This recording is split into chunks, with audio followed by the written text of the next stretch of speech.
Our next guest is Alex Bosco from SB Tactical. He's here to tell us about his company and the new ATF decision. What's going on, Alex? How you doing, Colion? I'm doing good. Another wonderful day here in Dallas, Texas. I mean, you are surrounded by guns, so of course you're doing pretty good. Yes. At least from my perspective. It's good from my perspective, too. Oh, man. So you are the man behind the brace. For those that don't know. So kind of quickly give people who don't really know an understanding about how that came to be. Like, how did we even get to the point where we are now with the braces and, you know, all that other great jazz? I'll try to make the story as short and quick as possible. Basically, when I was I came back from overseas. I was overseas for about 14 years. I came back from Italy to Florida, and shooting was one of those things that I always enjoyed. I had 2 children. I had to find myself a job, and my wife was a foreign national, so it was not the easiest of times. But basically, I was at the range one day, and there's one of the range buddies that was next to me who was somebody who had lost an arm during one of the wars that have been going on for the past that went on for the past 10 years. And basically, the range master, the RO, came over. He was firing it with one hand and said, you know, listen, I don't want you shooting that like that. You're spraying bullets. It's dangerous. And as you know, you don't argue with the ROs. Yeah. So the impetus to this was anger, I guess. It got me mad. That night I went home. I fashioned something out of original piece was foam, went back to the range. And yes, I was trying to instigate the RO. Don't try to do that. So I went back, and the RO said, yeah, that, you know, he didn't have a problem with it. The way that I had designed it was a good way, but he said you may want to talk to ATF. And at the time, I had no idea why I had to talk to ATF, because I didn't know about you know, NFA, SBRs, and all that other, yeah. None of that stuff was at the forefront of my mind. So I wrote a letter to ATF asking them if I could do that. I sent them a prototype, and I guess the rest is history. Yeah, to say the least. Yeah. So, yeah, I remember very vividly when I first encountered the brace, and you know, people applauded it for a number of reasons, but you know, for a lot of people, I'm pretty sure its genesis is a lot different than what they anticipated. I think a lot of people think there was a more calculated approach to the idea of the brace. And that's actually contrary to the truth. No, yeah, most people, it's funny, I was speaking to one of the engineers at SIG. This was shortly after we started working together, and he was an older, you know, crusty, one of these guys that have been working in guns for his entire life. And he's like, you know, Alex, the only reason you thought about that was because you weren't part of the industry. Yep. Because had you been part of the industry and known about all of that stuff, you wouldn't even bother. You would have said, forget it, you can't do that. Yeah. So here's a question I want to ask. When you did encounter the restrictions in terms of, you know, NFA items, SBRs, and then you finally, like, your world opened up to this idea, well, not this idea, this reality that we were kind of living under, what went through your mind? What were your initial thoughts? Wow. Well, about the NFA in general, I mean, imagine somebody who knows nothing about guns, who starts to read, one of the first thing he reads and looks into is the 1934 National Firearms Act. Gotcha. So that was my first, you know, introduction to all of that, and it just seemed so odd. It seemed such a, you know, it was almost archaic. You look at it, you're like, is this applicable to today? Yeah. Is it not? But the law is the law. So, I mean, this is a country of laws. Yeah. We have to abide by them. You can't go around them. So. Yeah. So now let's talk about SB Tactical. How did SB Tactical get started?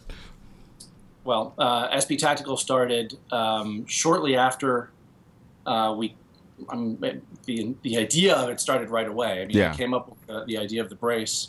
And the problem is that when you start with these types of ideas, they require money. And as I mentioned, at the time we had a 6-month-old child. Yeah. I told you my wife didn't have her green card yet. We were in the process of doing that. I was looking for a job, you know, I spoke to an attorney, and the attorney's like, "Look, this is a great idea, but you have to get it patented." So I went to the IP office, and they said, "Well, you gotta get attorneys to do this, or you can do it yourself." I went to attorneys, and the attorney said, "Well, you know, you're going to need about $10,000 or $15,000. And I'm like, $10,000 or $50,000. You know, that. So basically, we went to family, friends, everybody kind of helped us out, and we got it patented. From there, one day at a range, I met a partner who helped me out.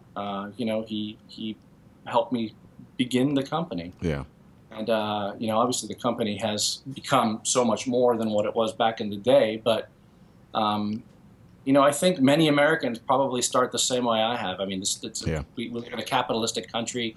If you have an idea, we live in a place where you can actually make it. And now what happened to me is probably 1 in a million.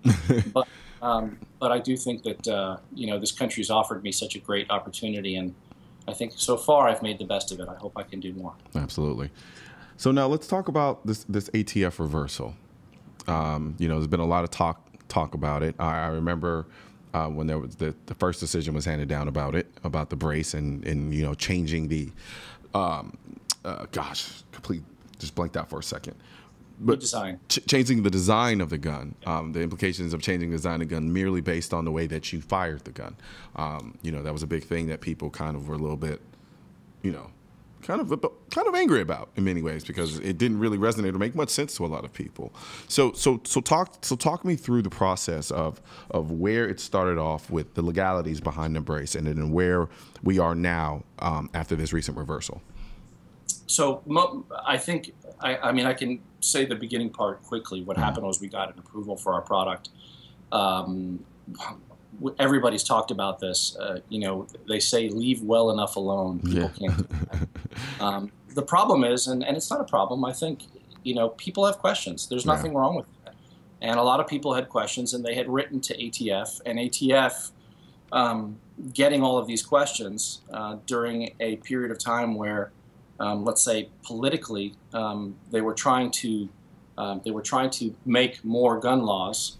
What happened is that the higher ups, I think, got a whiff of this, and they said, "Listen, we gotta cut this thing out." So the ATF went from saying one thing, and then eventually they changed their idea. And as you know, the 2015 open letter said that simply by shouldering the product, you have redesigned it. Now, we have always been in disagreement with that, and we were given the opportunity through a lot of hard work and communication to change that.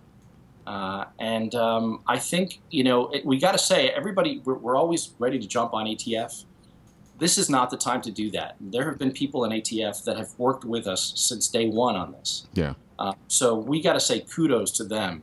That, you know, there are gun guys in ATF. They're not just a bunch of bureaucrats. Yeah. There may be a lot of bureaucrats in ATF, but in our scenario, we've worked with, I think, some of the most exemplary people in the industry. And the letter that we have today is an example of that. It's an example of what we can do given the opportunity to communicate with these people, as opposed to fight and yell, which is what a lot of people do. I mean, if you saw, I was told about some of the letters that they were receiving after and before. I mean, people, there's a lot of shenanigans that shouldn't be going on. You know, people really try and beat up ATF. I think a lot of it had to do with you know, of course, the former Attorney General we had in place. You know, we had figureheads who were supposed to be representatives of these organizations, and they didn't do a very good job, at least advocating, or at least we thought was being fair with respect to our rights. And I largely agree with you. I think there are a lot of people individuals in the ATF who are caught behind the bureaucracy of it all, you know, and may not even necessarily agree with a lot of the way things are done or conducted. But like you pointed out, I think we're in a very good place now where we can start to kind of put the human faces behind the ATF, and then almost kind of restart the discourse so that we can kind of have this conversation about the state of gun laws in this country, and then maybe do something very effective in terms of changing a lot of them. And then I think you are a prime example of, you know, demonstrating how that kind of cohesive working back and forth, you know, kind of results for the better. Yeah, you touched on a lot of points. It's not easy to do what I did. I mean, it really does take a lot of focus, and I'm here trying to run a company, but I'm also trying to have these discussions with guys at ATF, which are not easy to get in touch with. You can't just pick up the phone and say, hey, I want to talk with you guys. What can we do to make this thing better? It doesn't work that way. Yeah. So, there's, it says that the letter is headed from Mark Barnes. We had an exceptional team of attorneys that helped us bring these discussions and argue them correctly with ATF. It's difficult for just one person to say, hey, I'm going to call ATF and I'm going to try and get them to change their mind. It doesn't work that way. It's a team of people that did that.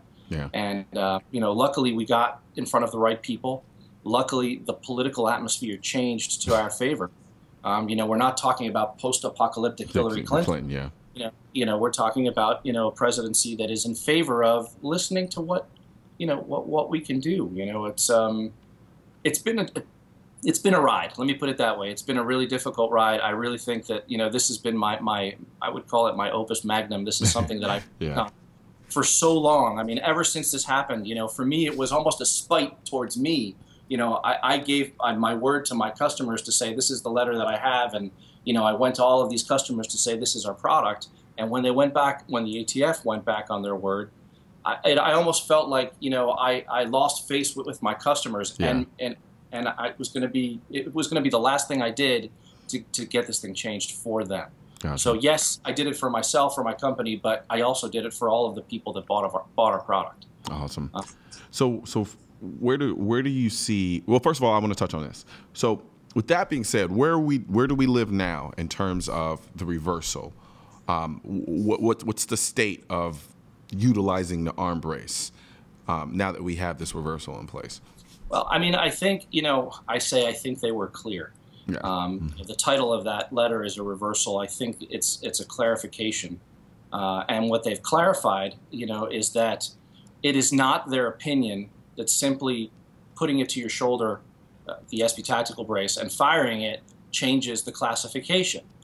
There has to be some kind of real intent. Yeah. And they've defined that in the letter. They said that there's a certain number of things that you do. If you do those things, you change the way the product has been presented to ATF. Yeah. That will cause the brace, when fired from the shoulder, to make an NFA firearm. Yeah. And people can read the letter. I think it's difficult to read. I think as an attorney, they write these. It's hard for some. I'm just making you do all the heavy lifting. I read it backwards and forwards. I'm just making you do all the heavy lifting in terms of explaining it. I have a very tough time reading that letter. Yeah. I had to read it. I'm not the smartest of people, but it took me a whole bunch of times to understand it. I mean, it's definitely written in a way to cover bases, and then there's also the issue of plausible deniability, and all of those factors come into play.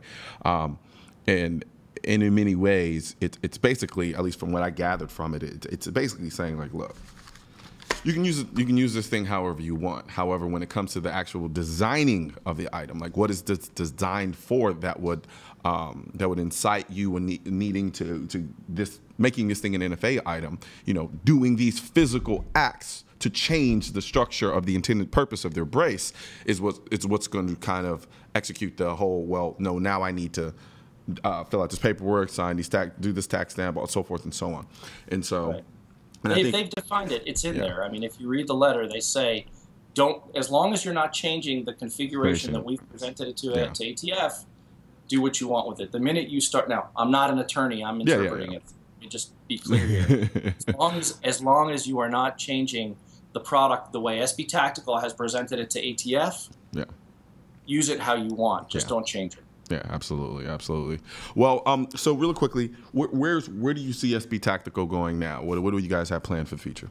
Well, we've got, look, companies, the only way a company survives is by innovating. Yeah.